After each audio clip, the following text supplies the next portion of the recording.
भगवान के बड़े भैया जो शेषावतार जी ने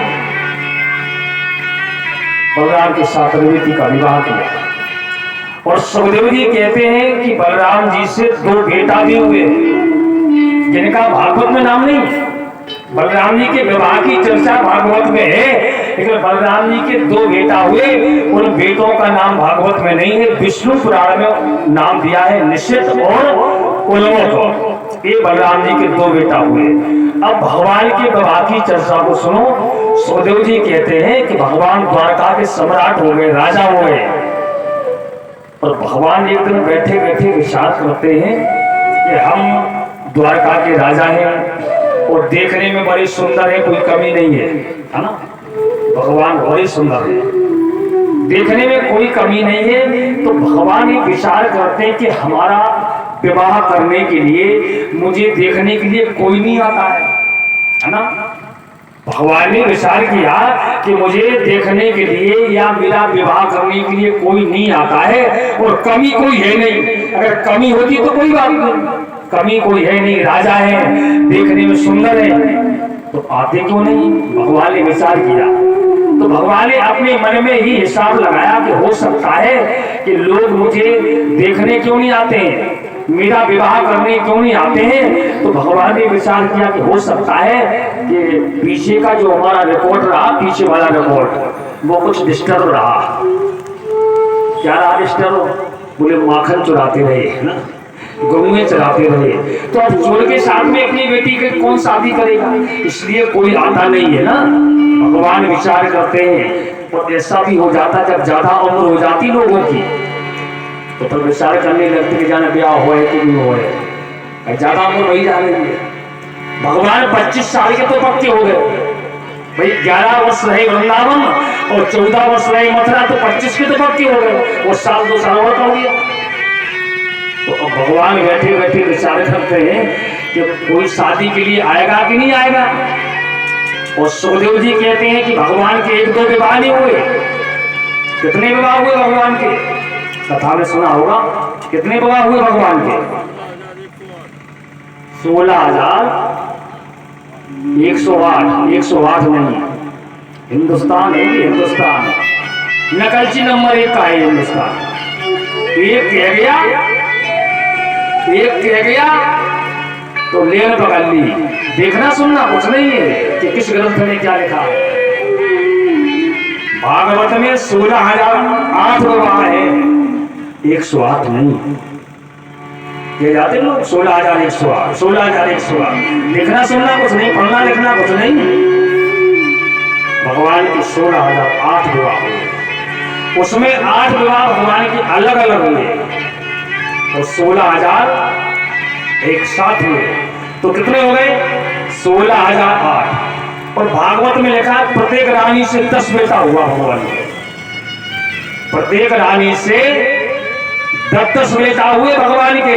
अब लगाओ साथ कितने बेटा हुए? 16,008 पत्नी और प्रत्येक रानी से 10 बेटा हुए।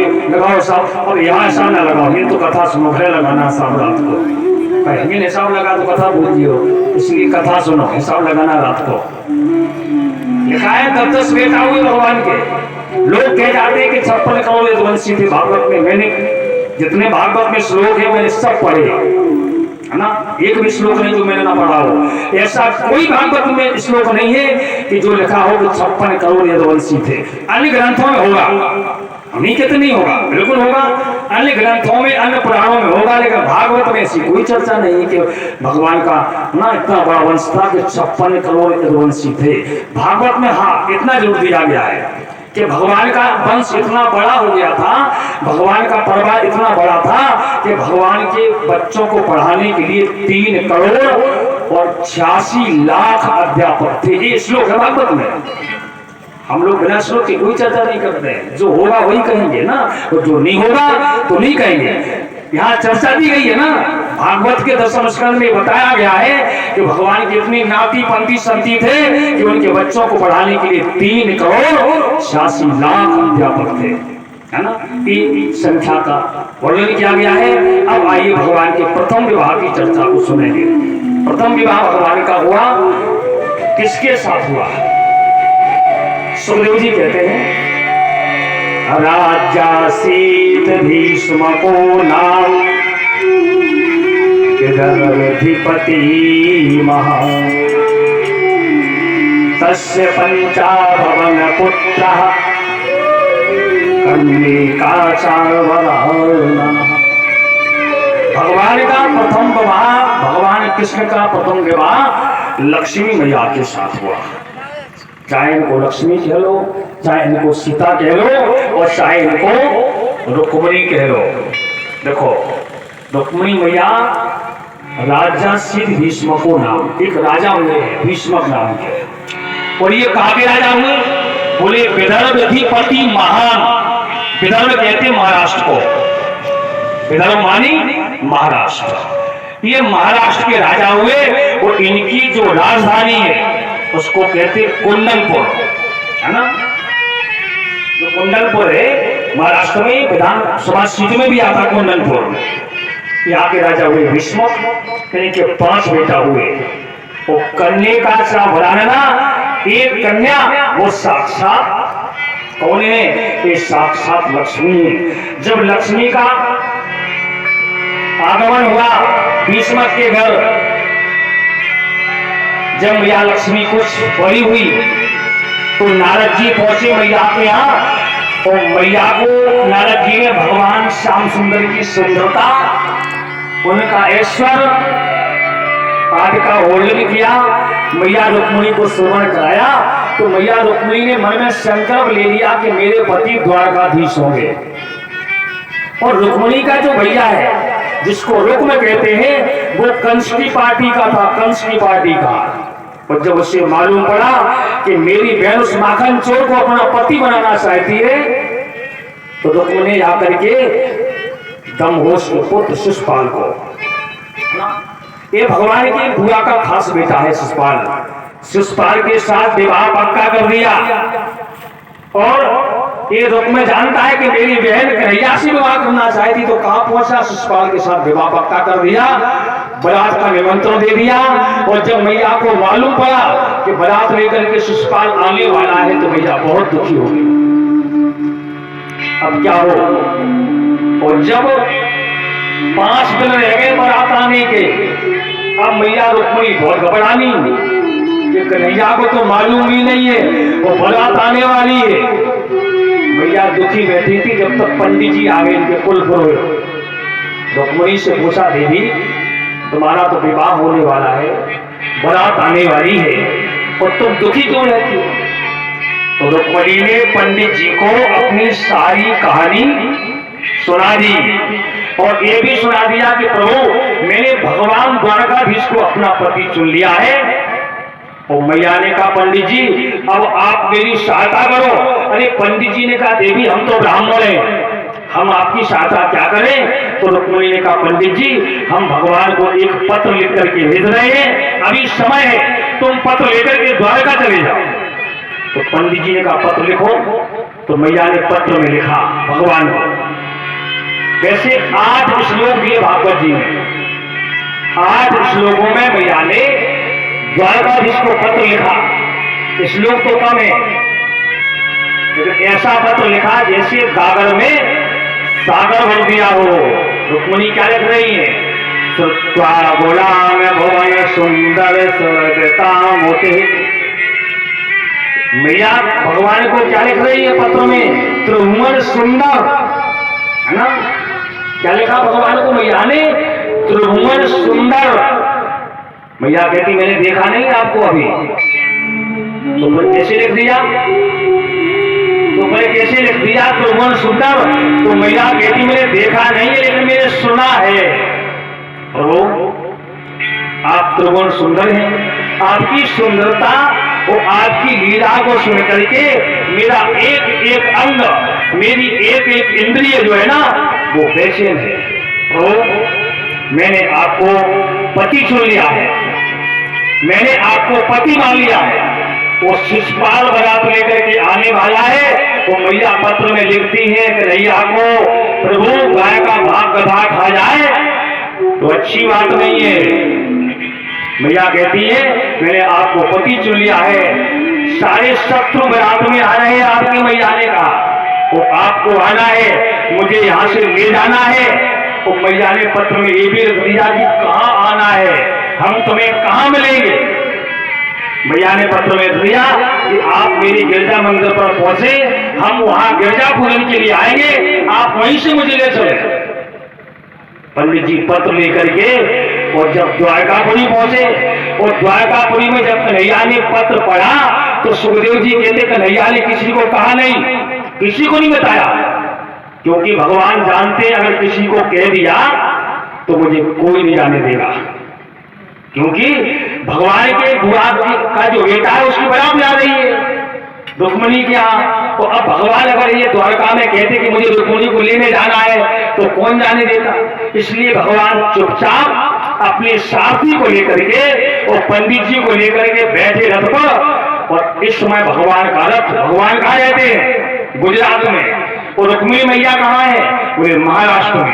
तो भगवान का रथ आज मैया रुक्मिणी को लेने के लिए भाग खड़ा हुआ। वो इधर बारात भी आ गई है, शिषपाल बारात लेकर के आ गया। जितने शत्रु भगवान के वो सब इकट्ठे हैं बारात में। शिषपाल, दंतपाल, मधुर, घोष, शाल, पौंड्रक, काशी नरेश, ये सब इकट्ठे आए। अब मैया ने देखा कि बारात आ गई है, वो भगवान अभी भी नहीं आए, तो मैया दुखी बैठी थी। भगवान भागते हुए उस बाग में पहुंचे जहां मैया का गिरजा मंदिर था। भगवान ने पंडित जी को उतारा और कहा रुक्मिणी से कहना कन्हैया आ गया है। पंडित जी ने रुक्मिणी से कहा देवी हमने तुम्हारा काम कर दिया।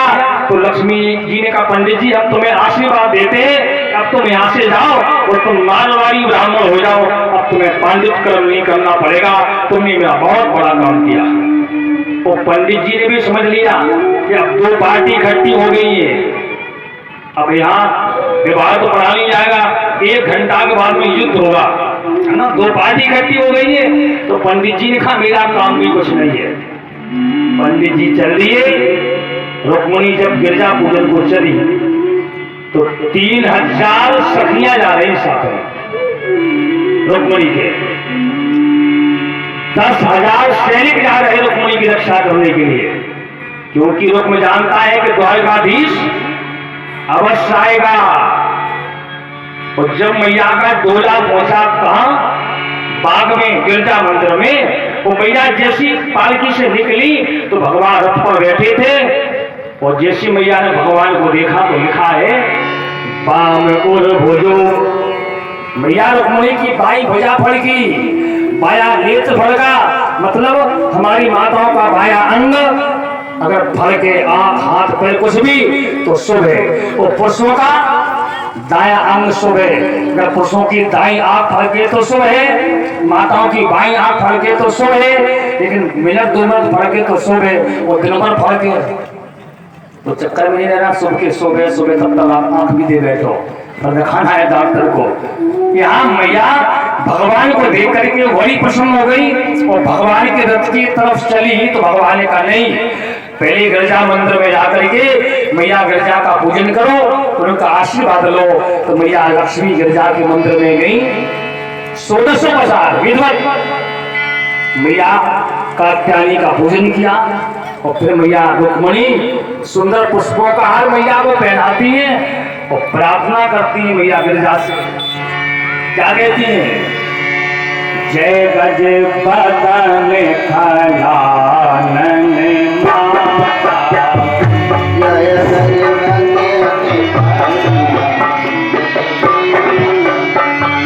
जय गज बदन खजानन माता, जय गज बदन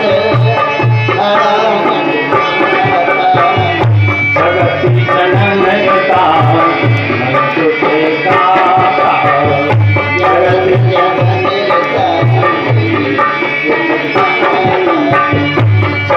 जनमयता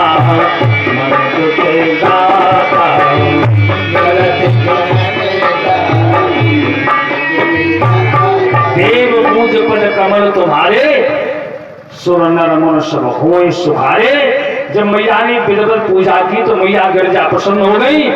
ओ पुष्पों का हार मैया गिरजा ने लक्ष्मी के गले में पहना दिया और कहती सुर से सत्य आशीष हमारी, वो पूजा है मनोकामना। और जब मैया रुक्मिणी निकली मंदिर से और जो सैनिक रक्षा करने गए थे उन्होंने कन्हैया को रथ पर बैठा हुआ देखा तो कन्हैया की सुंदरता को देख करके सारे सैनिक अपना काम ही भूल गए।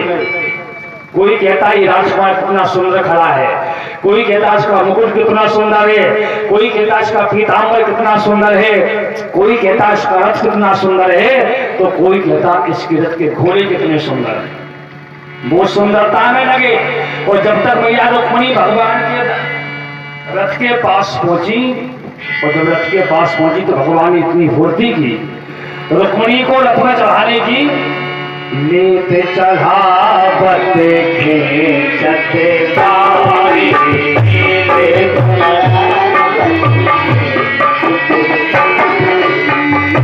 लेते चढ़ावत खींचत बारी, लेते चढ़ावत खींचत बारी, आऊ न लखा एक सब उठारी, आऊ न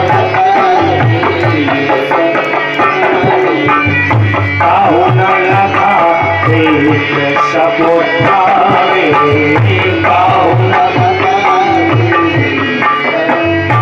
भगवान ने रुक्मिणी को रथ पर चढ़ाया और जब रुक्मिणी रथ पर बैठ गई और भगवान का रथ जब लेकर के भागा अब दिखाई दिया सैनिकों को। पहले नहीं दिखाई दिया। पहले क्यों नहीं दिखाई दिया?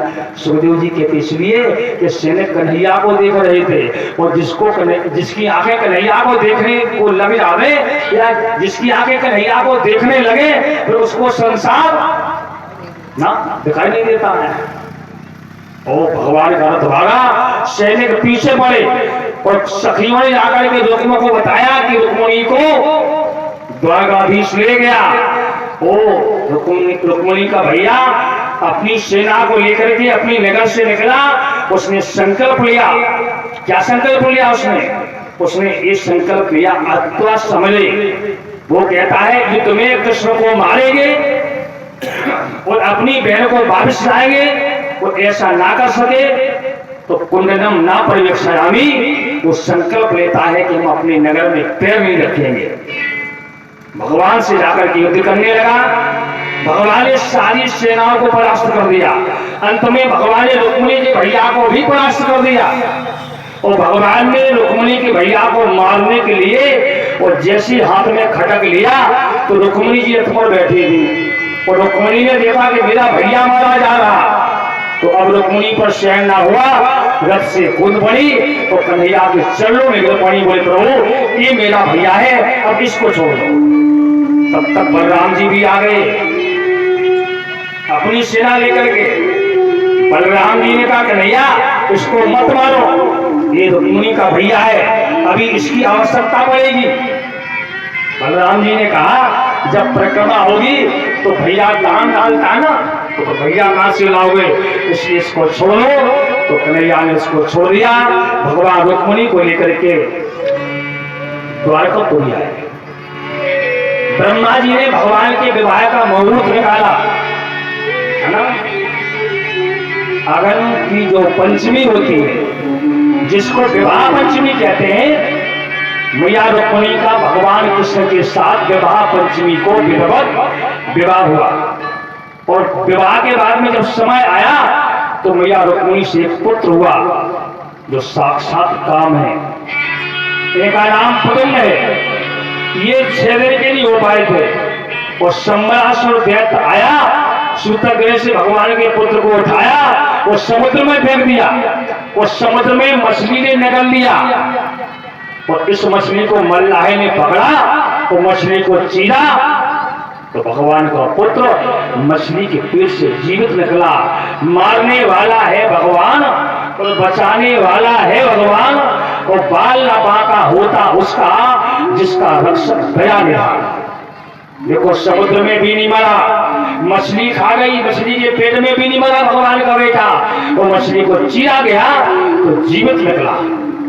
ये मल्लाह ने सम्रासुर को दे दिया और सम्रासुर ने एक पुत्र लेकर के कहा, सम्रासुर ने एक पुत्र लेकर के वो कामदेव की पत्नी रति वहां चुपचाप रहती है, उनको दे दिया। रति पुत्र समझ करके उसका लालन पालन करने लगी और नारद जी ने आकर के बताया, देवी जिसको तुम अपना पुत्र समझती हो वो तुम्हारा पुत्र नहीं है, वो तुम्हारा पति है। नारद जी ने सारी कहानी रति को बताई। तब रति ने अपने पति को मायावी विद्या का अध्ययन कराया, क्योंकि सम्रासुर मायावी है ना। तो मैया रति ने शीघ्र ही अपने पति को यौवन प्रदान किया। तब प्रद्युम्न जी सम्रासुर से युद्ध करने के लिए गए और प्रद्युम्न जी ने सम्रासुर से युद्ध किया, उसका वध किया और साथ साथ में अपनी पत्नी को लेकर भगवान के पुत्र आकाश मार्ग से, कहां से? आकाश मार्ग से अपनी पत्नी को द्वारकापुरी ले गए और द्वारकापुरी में जब प्रद्युम्न ने पत्नी के साथ प्रवेश किया तो सारे द्वारका में बड़ी खुशियां मनाएंगे। खुशी की बात है, जिसका बेटा 6 दिन का ना हो पाए और कोई चुरा ले जाए और जब लौटे तो मैं बहू के लौटे, इससे बड़ी खुशी क्या हो सकती है ना। तो द्वारका में बड़ी खुशियां मनाएंगे। भगवान का विवाह हुआ और भगवान के पुत्र का विवाह हुआ। अब भगवान का दूसरा विवाह सुनो। ये विवाह सबको सुनना चाहिए।